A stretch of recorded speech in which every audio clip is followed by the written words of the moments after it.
Hello there, BookTube. This is Christy Lewis from Dostoevsky in Space, and I'm here today with some more relaxing reads for you guys. First one that I want to talk about is Pinocchio by Carlo Collodi. It first appeared in serial form in 1881, and it is one of the most translated works in the world. If you leave out religious things like the Bible, then this is number one.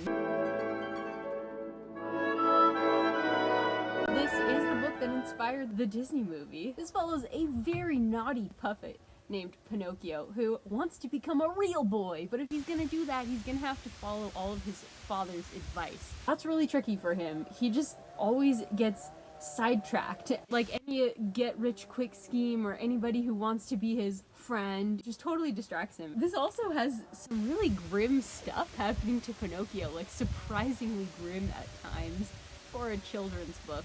I think he was hung and like strangled, but he couldn't actually die because he's a puppet.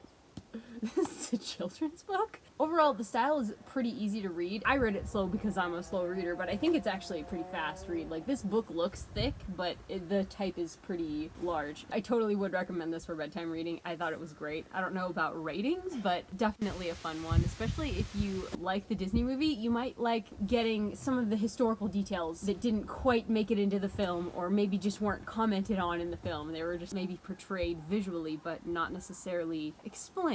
They get more explanation here. There's this one scene where Pinocchio's so hungry, he's just like starving, and what his father Geppetto gives him is like a pear, and he's like, you gotta eat the whole pear, the rind, all of it, if you're not gonna be hungry. Living in, you know, modern America, I can't really imagine a parent saying something like that. You gotta eat the whole 2 pears and their rinds in the middle. If my kid was hungry, I'd probably give him like some cheese and crackers and apple slices or something. If they're still hungry, then at least they'll have dinner. Really a different world. And then we have The Little Prince, which I do not have a copy of with me right now, which is a shame, because this illustration on the cover is actually one of the original illustrations of the author. There are illustrations all throughout the book, and they're so cute, and if you want to see the illustrations, I will have a review linked up here for you to go check out, because in that review, I actually did have a copy of the book. The Little Prince is a philosophical fable written by this guy's name. I don't know how to pronounce his name. This is also one of the most translated works in the world according to Babbel.com. So this book is darling. It's directed towards kids. When it's being written, the narrator is talking to children because they're more sensible than adults, according to this narrator. However, the philosophy is really cute and definitely kept me interested as an adult. This is about a little prince who lives on his own asteroid up in space. He ends up traveling around to a couple different asteroids where some other very silly adults live. Adults who are obsessed with numbers and owning the stars and just things that don't make any sense at all to this little prince. He ends up crash landing on Earth and meeting the narrator, who is a pilot stranded in the desert. They kind of strike up a friendship. The little prince tells the pilot all about his adventures and the things that he learned, and it was very, very cute. The ending is a little bit sad for a bedtime story. You might want to save the last few pages for when you're not trying to sleep, but the rest of it is just perfect for bedtime. I'm still, again, not rating things, but I did probably enjoy The Little Prince a little bit more than Pinocchio. So I'm sitting out on my deck, which is my favorite place to film because I love sitting in the sun. Oh, hey! My neighbor Mark. And unfortunately, it's been a little bit windy out here. That happens a little bit later in the day. It's actually lovely. The wind is lovely, but it does affect my audio, so I had to switch places.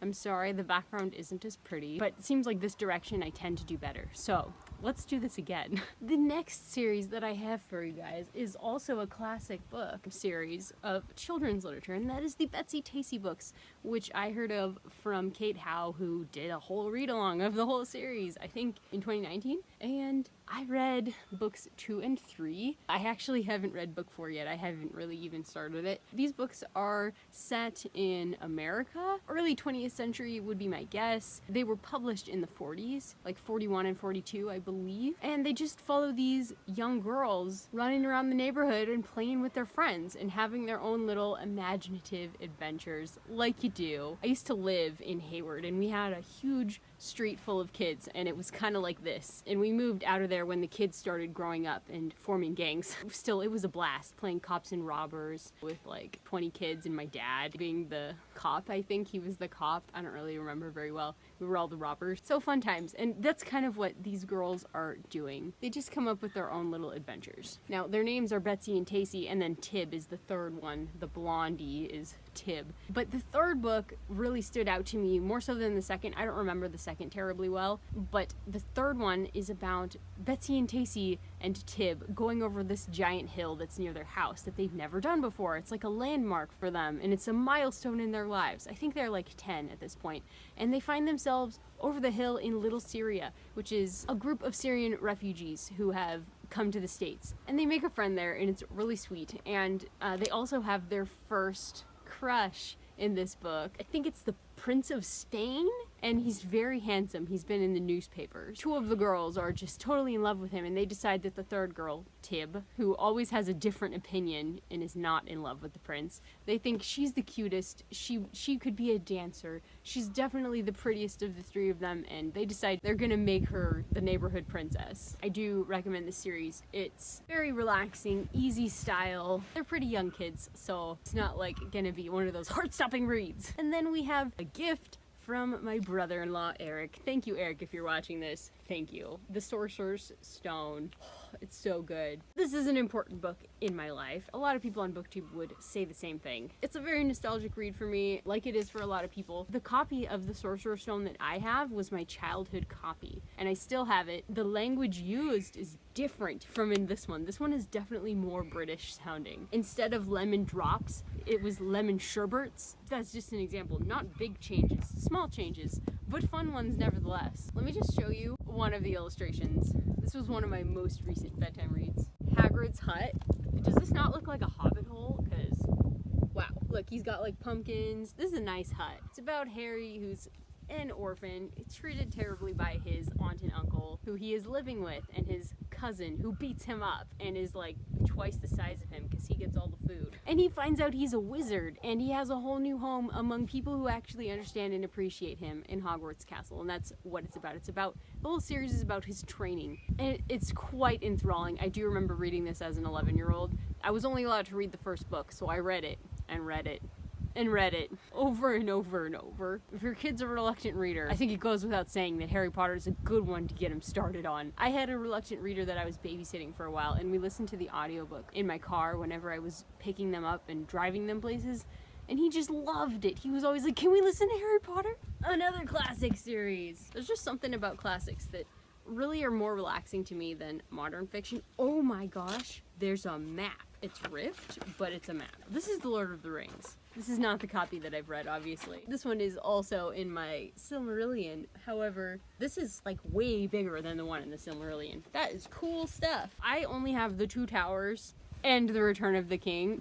Look at the Nazgul in this one. Isn't that just creepy? Oh my gosh. I'm not gonna hold these up because they weigh 1,000 pounds. But I will tell you, I have read that series many times for bedtime. It follows a fellowship, a party of friends who are not actually friends in the beginning. It's 4 hobbits who are friends and cousins and gardeners, 2 men, kings of men, an elf who I believe is also a prince, and a dwarf prince, and a wizard. They're all trying to get to Mordor to destroy the One Ring, to rule them all. The ring that belongs to the evil Lord Sauron, who is trying to get his ring back and rule the world. And they're like, nah, we're gonna destroy it. And it's not an easy journey. They go through the mines of Moria, which is dwarf mines, and there's these ancient scary creatures in there. They go through 2 different elf haven type places, and there's all kinds of battles. It's just very epic feeling. Now, I've read the first one multiple times already, and I'm part of the Rebuilding Holland Facebook group. The guy who's putting together the group is really cool. He puts on live streams every week for every chapter. They're reading a chapter a week, and I think the goal is to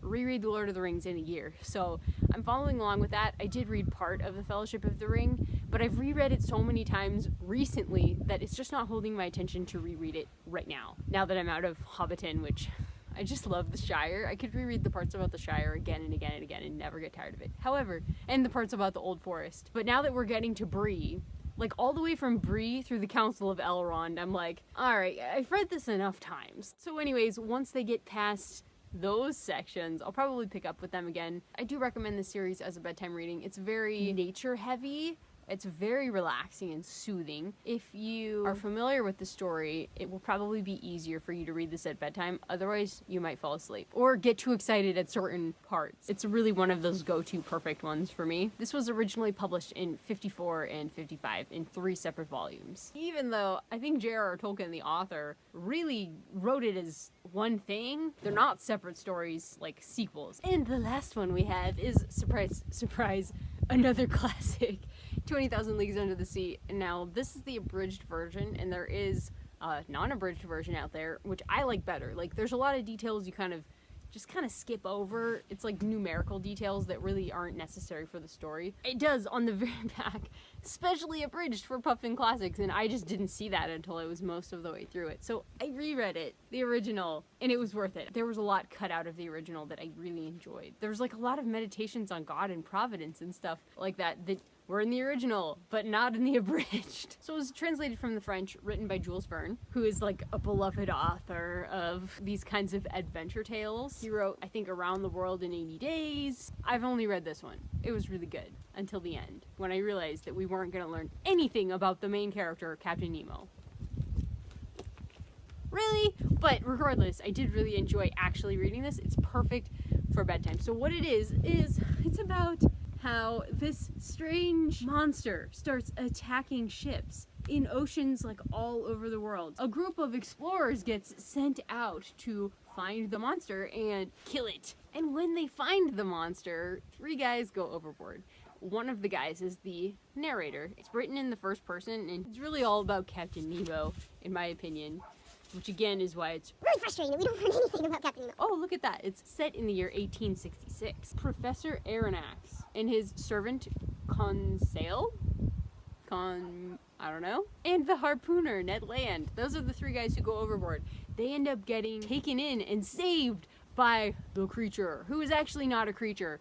It's actually a ship, and there's some guys in it. One of the guys is named Captain Nemo, and he has this whole ship. It's very mysterious. Why are these people under there?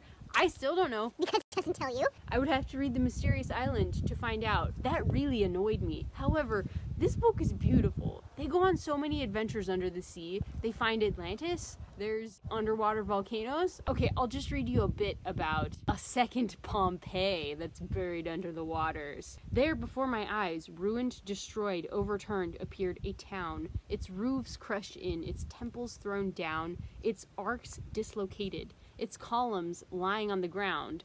Further were the remains of a gigantic aqueduct. And it just keeps going, describing the city. It's really wonderful stuff. It feels like science fiction, like you're on another planet, only it's all underneath the ocean. I don't think this is meant to be a character story. That was my misapprehension. Don't go into this expecting great characters. Go into it expecting a wonderful, beautiful world and descriptions of said world. And I think like the historical significance, if I did a little bit of research, I think this book was kind of unique at the time that it was written. There wasn't a lot of other science fiction. I don't think submarines were even invented yet. The creature is a submarine. I don't think those were around when this was written. It's a pretty amazing book. If you're looking for something relaxing to read before bed, I'd give it a go. Okay guys, that is it for today. Thank you so much for watching and putting up with the wind and this ugly background and me. Thank you so much for watching. I really do appreciate it. And I would really appreciate it too if you liked my video, to let me know that you watched and enjoyed. And if you subscribe to this channel, you can see more content from me. And if you hit the notifications bell, it will let you know anytime I make a new video. And if you have problems sleeping, I would love to know about any books or TV shows down below. In the comments, just shoot me a recommendation. What do you read when you are up in the middle of the night, your mind is just going a million miles a minute, and you just need something to relax? What do you go to? What do you pick up?